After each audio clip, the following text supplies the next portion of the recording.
Welcome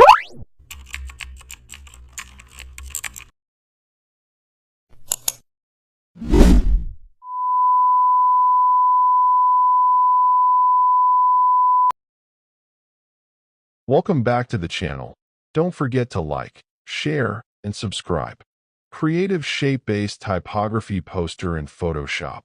First, I create a vertical poster canvas and leave space for text. Then I add large abstract shapes behind the text area. I duplicate and rotate shapes to create movement in the background. Next, I lower opacity so typography remains readable. After that, I place text using the Type tool and adjust hierarchy.